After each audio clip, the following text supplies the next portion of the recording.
मित्रांनो, मी डॉक्टर अक्षय घोरपडे आपल्या सगळ्यांचं माझ्या अक्षयचा या युट्यूब चॅनलमध्ये स्वागत करतो.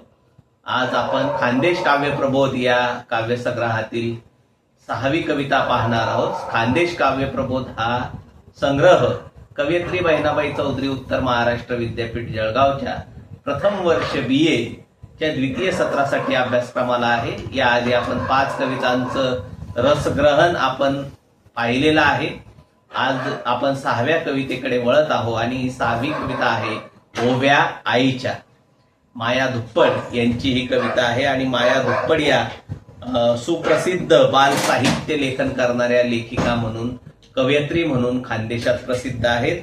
गीतकार, समीक्षक, भाव कवयित्री, विविध प्रकारचे लेख माया धुप्पड यांनी लिहिलेले आहेत आणि महत्वाच्या त्या कवी आहेत, कवयित्री आहेत आणि त्यांची ओव्या आईच्या ही कविता आपण आज त्याचं रसग्रहण आपण करणार आहोत.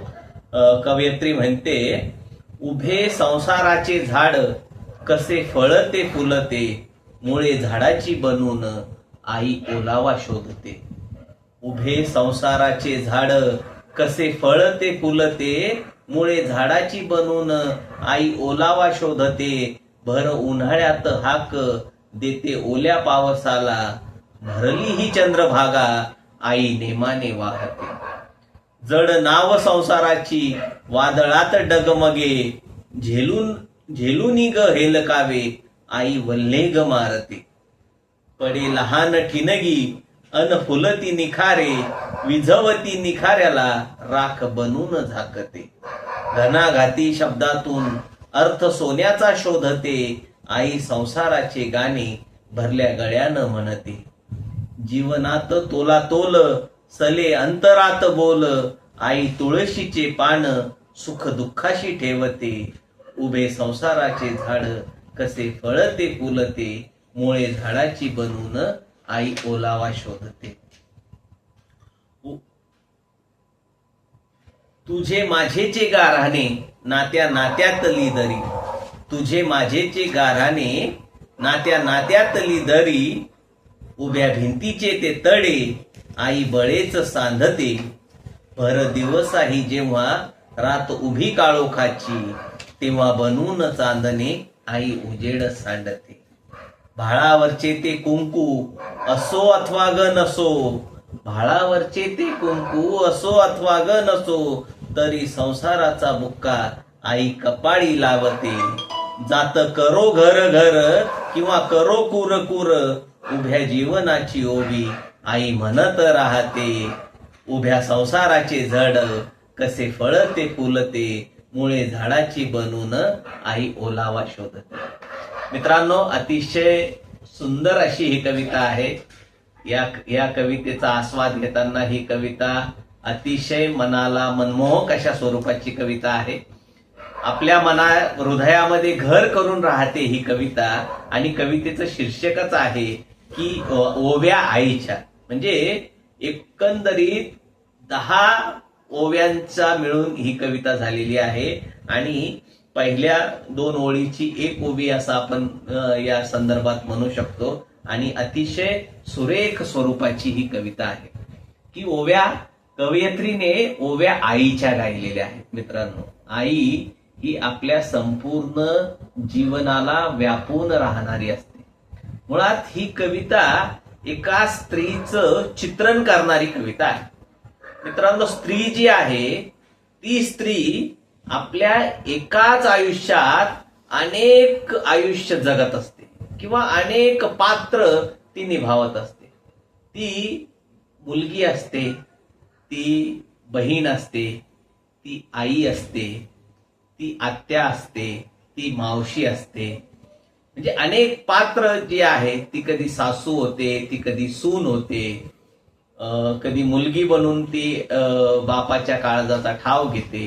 म्हणजे अशा सगळ्या भूमिकातून स्त्री ही जात असते आणि तिची प्रत्येक भूमिका जी आहे ती भूमिका जर आपण बघितली तर एक कारुण्याचा झरा जो आहे तो झरा आपल्याला स्त्रीमध्ये पाहायला मिळतो. मुळात निसर्गाने काय चमत्कार घडवला असेल, परंतु संपूर्ण सृष्टीच्या सृजनाची जबाबदारी ही निसर्गाने स्त्रीला दिलेली आहे. आणि त्यामुळे एक प्रकारे कारुण्याचा झरा किंवा ममता जी आहे, ममत्व जे आहे, ममत्वाचा जो भाव आहे तो स्त्रीमध्ये आपल्याला उपजतच दिसतो. लहान जेव्हा ती असते आणि आपल्या वडिलांच्या केसाशी ज्यावेळेस खेळते त्यावेळेस तिच्या हाताची, बोटाची जो स्पर्श वडिलांच्या डोक्याला लागतो तेव्हा त्याला आपल्या आईचीच आठवण येत असते. अतिशय तो जो स्पर्श असतो, किंवा ती छोटी मुलगी धावत धावत येते आणि वडिलांना जवळ घेते त्यावेळेस तिचं जे वागणं बोलणं असतं त्यातून जो ममत्वाचा भाव असतो तोच ममत्वाचा भाव हा आपल्याला तिथे पाहायला मिळतो. आणि आपणही आश्चर्यचकित होतो की अरे ही तर वयाने इतकी लहान आहे. मागच्याच कवितेमध्ये मी तुम्हाला सांगितलं होतं की जगाला ब्रह्मज्ञान सांगणाऱ्या संत ज्ञानेश्वरांना त्यांची छोटी बहीण जी वयाने भरपूर लहान आहे त्यांच्यापेक्षा ती ब्रह्मज्ञान सांगते. म्हणजे तिच्यामध्ये जे ममत्व आहे ते ममत्व आपल्याला तिथे प्रकर्षाने जाणवतो. आणि हा स्त्रीचा सगळ्यात मोठा गुणधर्म आहे.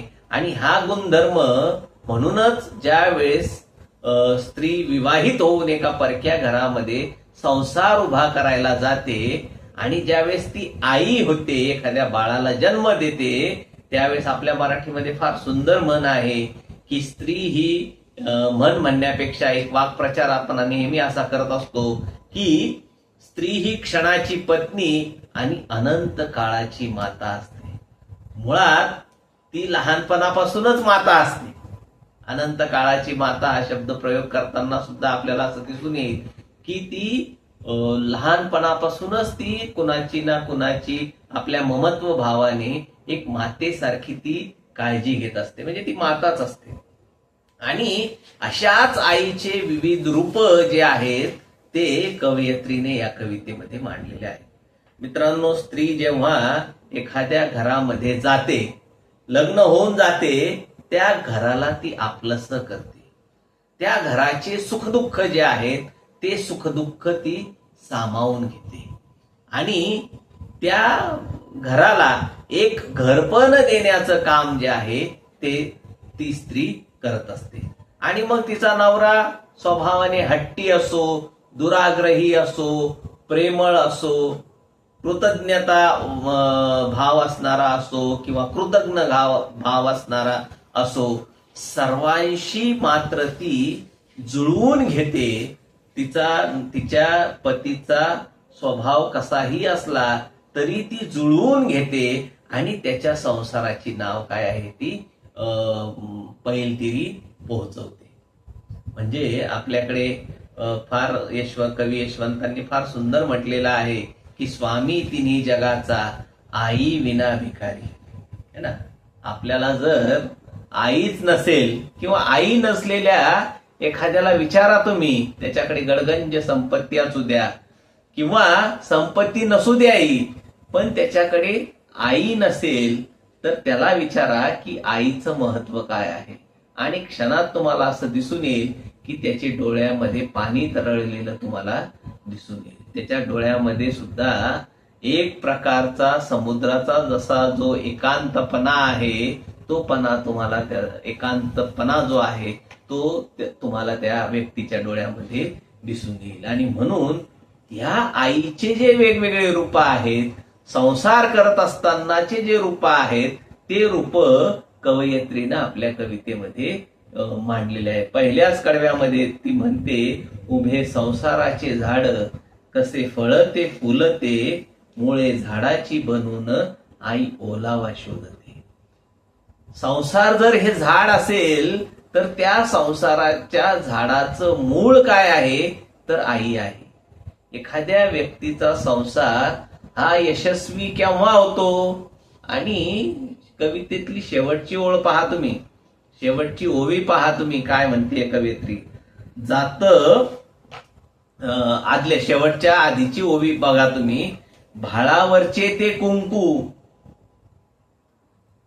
असो अथवा ग नसो तरी संसाराचा बुक्का आई कपाळी लावते. जात करो घर घर किंवा करो कुर कुर उभ्या जन्माची ओवी आई म्हणत राहते.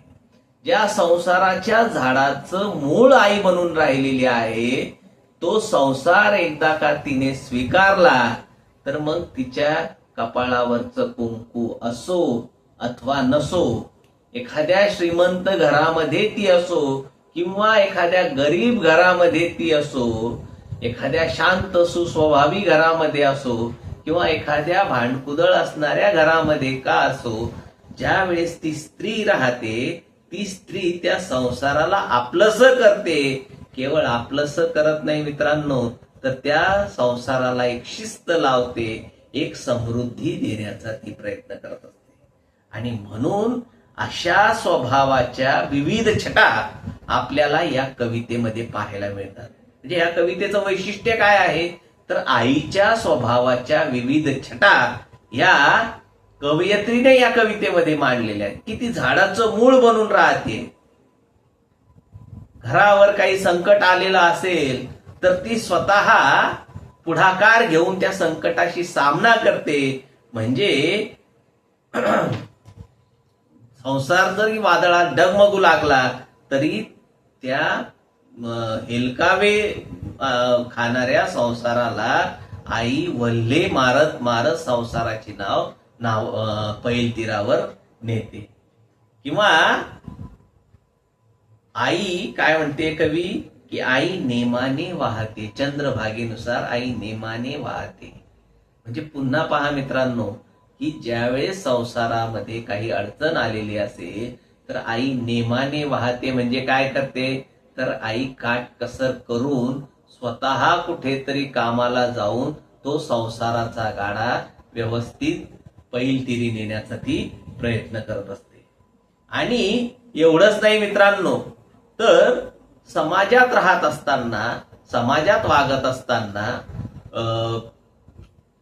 एक प्रकारे आपलं वर्तन कसं असायला पाहिजे हे ते आपल्या आईकडे पाहून आपल्याला कळतं. कुणाच्या घरी लग्न सोहळा असो, कुणाच्या घरी दारिद्र्याने गाजलेला कुटुंब असो किंवा कुणाच्या घरी काहीतरी मृत्यू झालेला असो, त्यावेळेस आपली आई कशा पद्धतीने त्यांना मदत करते हे प्रत्येक जण अनुभवत असतो. प्रत्येकाला आई आहे आणि प्रत्येकाच्या अवतीभोवती या सगळ्या गोष्टी घडत असतात आणि प्रत्येक जण काय करत असतो, या सगळ्या अनुभवातून जात असतो. पण आपल्या आईचं जे वागणं असतं ना मित्रांनो, त्यावेळेस त्याच्यातून आपल्याला अनेक गोष्टी कळायला लागतात. की आपली आई दुसऱ्यांच्या छोट्या मुलाला सुद्धा कडेवर घेते, त्याला खेळवते आणि मग त्यावेळेस आपल्याला कळायला लागतं की नाही गड्या, लहान मुलांशी अशा पद्धतीने वागलं पाहिजे. कुणाच्या घरी जर मृत्यू झालेला असेल तर आई तिथे डबा पोहोचवते. मग हा जो डबा पोहोचवणं आहे, हे जे दातृत्व आहे, ते सुद्धा आई तिथे सांभाळून घेते है ना, तेही आपल्याला कळतं. कोणी अडीअडचणीत आलेला असेल तर अडीअडचणीत आलेला असताना त्याला आपल्यातली अर्धी भाकर त्याला दिली पाहिजे, हा जो भाव आहे तो सुद्धा आपण आपल्या आईकडूनच शिकतो. किंवा समोरचा कितीही वात्रटपणे बोललेला असो, कितीही कठोरपणे बोललेला असो, परंतु आई काय करते, आई त्याच्याशी प्रेमाने बोलते आणि जिथे गरज आहे कणखरपणे वागायची तिथे आई बरोबर कणखरपणे वागते आणि जशास तसा त्या व्यक्तीला धडा सुद्धा देते. ह्या सुद्धा ज्या गोष्टी आहेत मित्रांनो, त्या आपल्याला आईच्या वर्तनातून कळत असतात. म्हणजे एकंदरीत जगण्याचं जे सार आहे ते जगण्याचं सार आपल्याला आईच्या संबंध वर्तनातून दिसून येतं. आणि म्हणून ही कविता जी आहे मित्रांनो, अतिशय महत्वाची कविता आहे. आईविषयी मित्रांनो बोलता येण्यासारखं खूप आहे. म्हणजे आई आभाळा इतकी, आकाशा इतकी अनंत आणि समुद्राहून ही खोल अशी आहे. म्हणजे या सगळ्यांची उंची जरी आपण मोजायला गेलो तरी किंवा आकाशाची अनंतता जरी मोजायला गेलो तरी आईची महती च वर्णन करताना शब्द सुद्धा अपुरे पडतील. म्हणजे कविवर्य भमू शिंदे यांनी फार सुंदर कविता लिहिलेली आहे की आई आई म्हणजे काय असतं तर घरातल्या घरात गजबजलेलं गाव असतं. आई असते शिदोरी जन्माची, जी उरतही नाही आणि सरतही नाही. हो की नाही मित्रांनो? म्हणजे आई, आपण आयुष्यात कितीही म्हातारे झालो तरी ठेच लागल्याबरोबर आपल्याला आपल्या तोंडातून पहिला शब्द कोणता येत असेल तर तो आईचाच येतो. अतिशय कुठल्या दुःखामध्ये असो, आपण अडचणीत असो, तर आपल्याला त्या दुःखातून मार्ग काढण्यासाठी पुढे येते ती आपली आईच असते. मित्रांनो, ही कविता तुम्हाला कशी वाटली? ही कविता जर तुम्ही वाचलेली असेल तर मला कमेंट करून कळवा. आपल्या विद्यार्थी मित्रांना, तुमचे मित्र जर असतील सहकारी कोणते, तर त्या मित्रांना सुद्धा हा व्हिडिओ काय करा, त्यांच्यापर्यंत पोहोचवा, शेअर करा, कमेंट करा, व्हिडिओ आवडल्यास लाईक करा आणि अजूनही माझं चॅनल जर सबस्क्राईब केलेलं नसेल तर चॅनल माझं सबस्क्राईब करा, बेल आयकॉनला प्रेस करा, जेणेकरून तुम्हाला माझे जे व्हिडिओ आहेत, अभ्यासक्रमाच्या संदर्भातले जे व्हिडिओ आहेत ते व्हिडिओ तुमच्यापर्यंत नक्कीच पोहोचतील. सर्वच्या सर्व व्हिडिओ तुमच्यापर्यंत पोहोचतील. म्हणून बेल आयकॉनला टच करा, बेल आयकॉन क्लिक करा, माझा चॅनल सबस्क्राईब करा आणि माझं चॅनल शेअर सुद्धा करा. धन्यवाद.